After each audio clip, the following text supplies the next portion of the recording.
Tommonen vintti vai?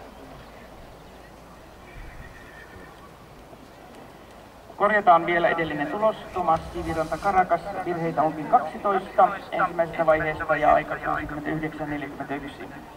Ja nyt lähtövuoroon tulee numero 6 ja Ville Paloheimo ja Lokri, Helsingin ratsastajat.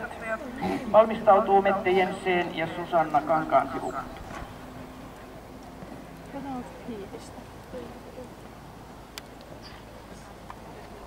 Siis kun on hyvä laatu siinä. Niin. Sitten niinku ärsyttää, että se niinku kerrankin ollaan hyvä laatu, niin oikeasti.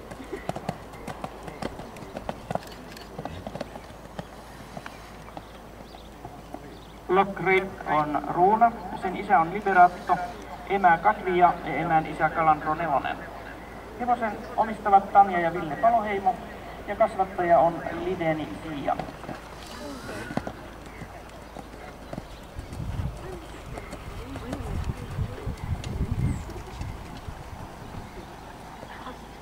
Onko sun sitten joku sellainen, että jos menee jossain vaiheessa täyteen ja sitten menee nopeampi netti, että se ei mitään?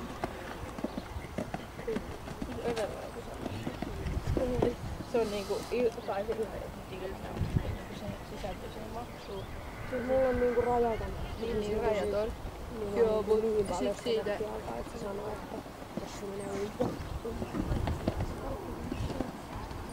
Tai se on sillä, että sä et voi käyttää sitä paljon. Niin, ellei se ole sun koko ajan äänelle.